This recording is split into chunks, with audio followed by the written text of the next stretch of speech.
여기서 행실이라는 것은 드러나는 행동이며 생활의 태도를 말합니다. 어떤 일에 있어서든지 우리는 그 일에 걸맞는 또 행동과 행실이 필요한 것입니다. 그 다음, 그리하면 너희에 대한 일들 곧 내가 가서 너희를 보든지 떠나 있든지 한 영 안에 굳게 서서 복음의 믿음을 위하여 한 마음으로 함께 싸우며 어떤 일에서도 너희의 대적들로 인해 무서워하지 아니한다는 것을 내가 들을 수 있으리라. 여기서 사도 바울은 내가 가서 너희를 보든지 떠나 있든지 자신이 함께 있든지 없든지 빌립보 교회가 어떤 누군가에 의해서 행동하는 것이 아닌 자신이 자발적으로 행동하기를 바라고 있습니다. 그럼 우리가 합당한 행실이 왜 필요할까요? 국민의 생명과 재산을 보호하는 경찰이라면은 경찰은 헌신하는 자세, 친절, 용기 등이 필요하겠죠. 공직자라면은 성실한 책임감, 사명감 이런 것들이 필요할 것입니다.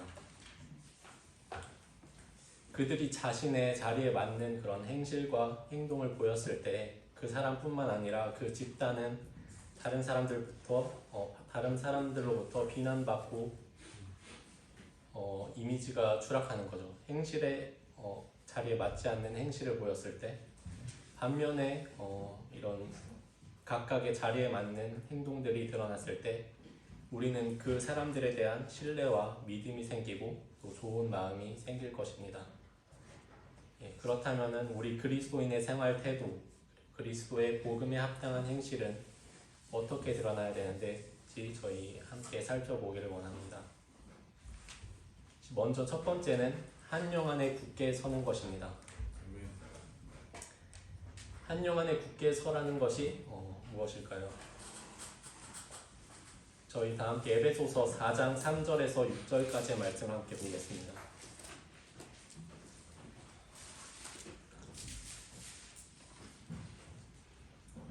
에베소서 4장 3절에서 6절까지 말씀입니다. 제가 읽도록 하겠습니다.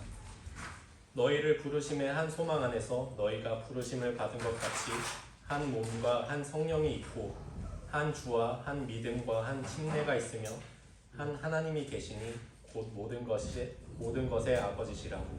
그분께서는 모든 것 위에 계시고 모든 것에 두루 계시며 너희 모두 안에 계시느니라. 우리는 예수 그리스도를 통해 구원받았습니다. 모두 하나의 복음과 믿음을 통해서 구원받았습니다. 우리가 들은 복음은 고린도전서 15장 1절에서 4절 말씀에서 볼 수 있듯이 그리스도께서 우리의 죄들로 인해 죽으시고 묻히셨다가 성경 기록대로 셋째 날에 다시 살아나신 그 놀라운 소식을 통해서 구원받았습니다. 그 놀라운 복음을 듣고 행위가 아닌 오직 믿음으로 우리가 값없이 구원을 받았고 하나님의 자녀가 되었습니다. 그 믿음의 순간에 성령님께서 우리 안에 거하시고 우리의 영은 새롭게 되었고 우리의 몸은 하나님의 성전이 되어 우리가 직접 하나님과 교제를 나눌 수 있게 된 것입니다. 예수님의 보혈과 성령님으로 우리가 거듭나 한 침례를 받아 우리가 이렇게 교회를 이루고 하나님께 영광 돌릴 수 있는 것입니다. 한 영 안에 있다는 것은 우리가 하나님의 구원받은 자녀라는 것이고 구원받고 침례받은 자들의 모임인 교회는 진리의 기둥과 토로서 그 복음의 진리를 굳게 지키고 세워야 합니다. 하나님의 진리의 말씀 위에 우리가 굳게 서야 한다는 것입니다. 두 번째로는 복음의 진리를 위하여 한 마음으로 함께 싸우라는 것입니다.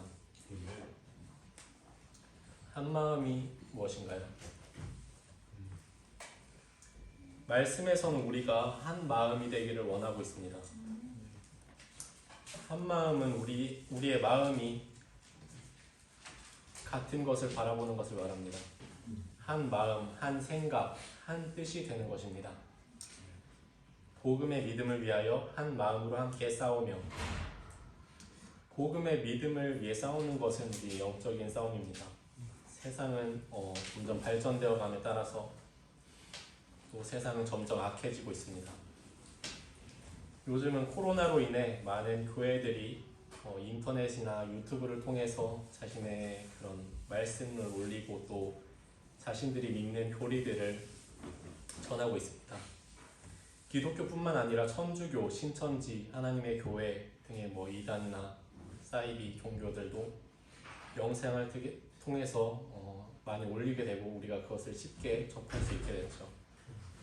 그들은 자신들을 아름답게 포장하고 사람들에게 좋은 인상을 심어주기 위해 노력하고 있습니다. 찾아보니까 구독자도 꽤 많더라고요.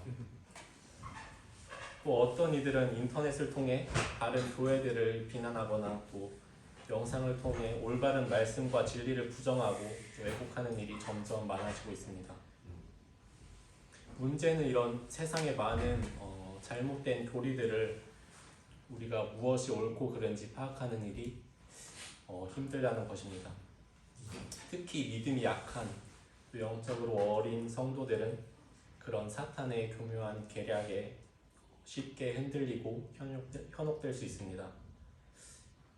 우리가 알아야 할 것은 모든 진리는 성경 말씀 안에 있다는 것입니다.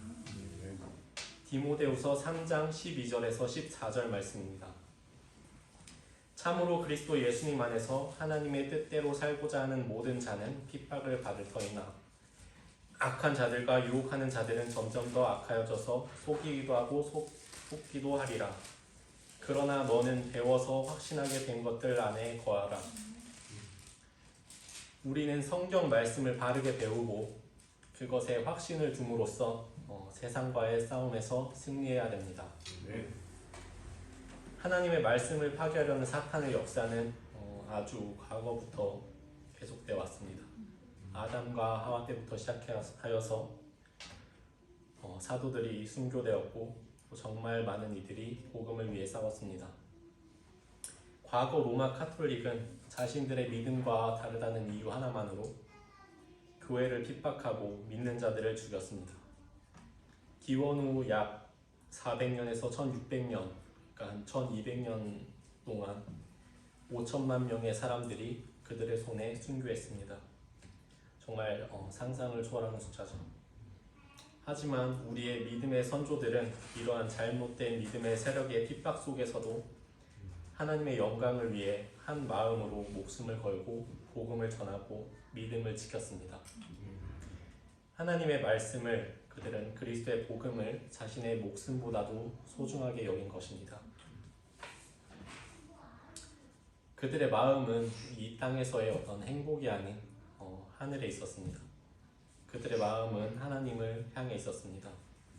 그 결과 우리가 바른 말씀 안에서 바른 복음을 듣고 구원을 받아 이 자리에 있습니다. 이것은 하나님의 놀라운 도우심과 계획 속에 있는 것이고 성도들의 싸움의 결과입니다. 우리의 마음 또한 그러기를 바랍니다. 지금 우리의 마음은 어디를 향해 있습니까? 우리의 주변에서는 우리의 마음을 빼앗는 것들이 너무 많습니다. 세상적인 그런 일들은 너무 재밌고 우리에게 큰 육신적인 즐거움을 줍니다. 하지만 우리가 이런 일들에 너무 우리의 마음을 빼앗기게 되면 자연스럽게 하나님과 우리의 교제는 약해지게 되고 그것은 분명히 하나님이 원하시는 일이 아닐 것입니다. 다 함께 빌립보서 3장 13절에서 15절 말씀을 보시겠습니다. 빌립보서 3장 13절에서 15절 말씀입니다.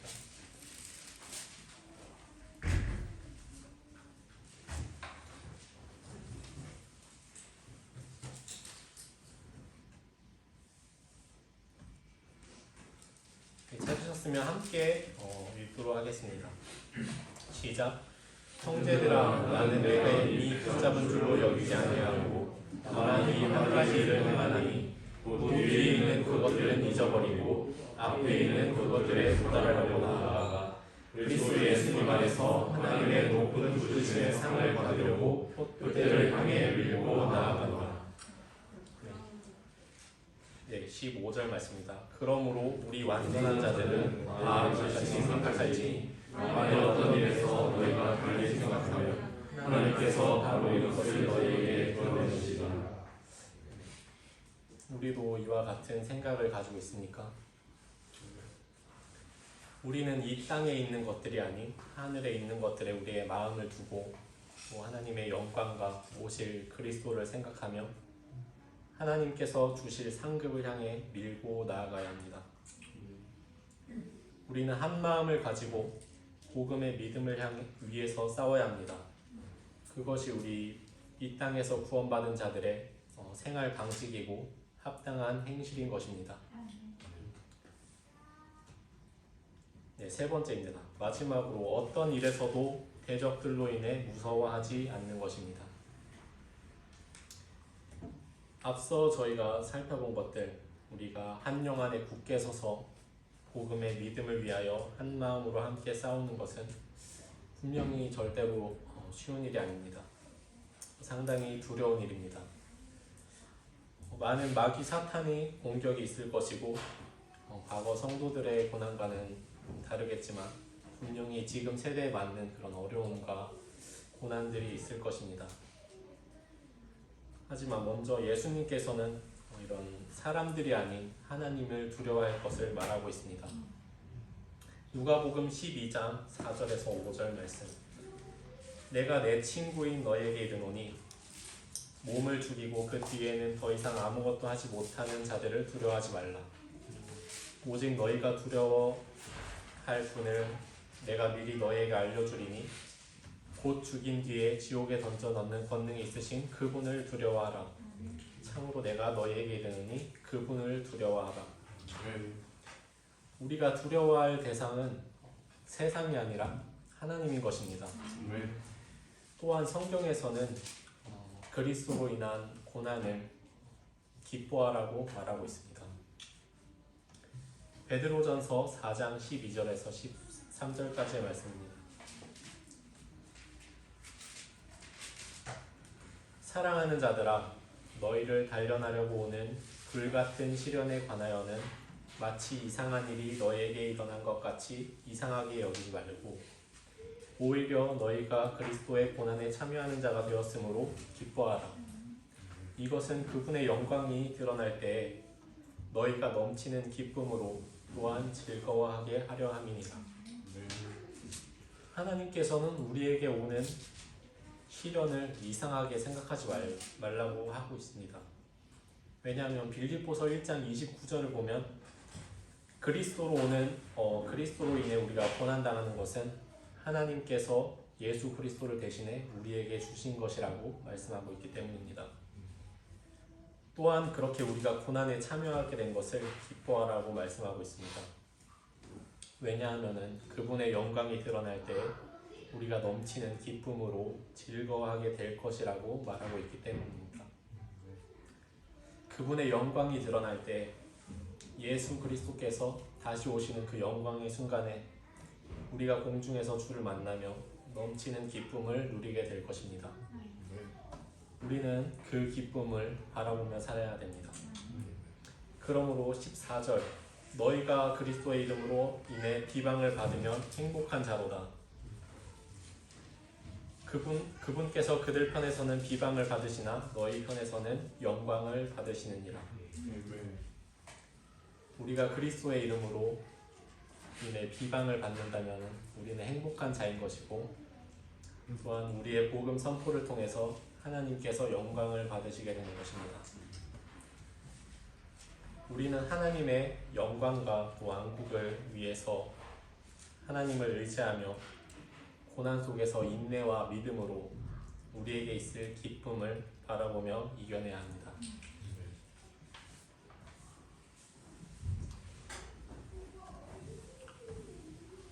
저희 오늘 이렇게 빌립보서 말씀을 통해서 복음에 합당한 행실에 대해서 살펴보았습니다. 빌립보서 1장 28절을 보면 이러한 믿음의 행실에서 오는 것들이 믿지 않는 자들에게는 명백한 멸망의 징표지만 이것이 우리에게는 구원의 징표라고 말하고 있습니다. 마지막으로 다 함께 베드로전서 2장 12절 말씀을 함께 보도록 하겠습니다.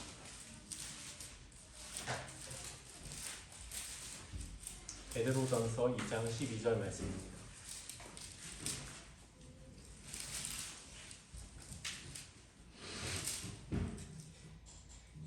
찾으셨으면 함께 읽도록 하겠습니다.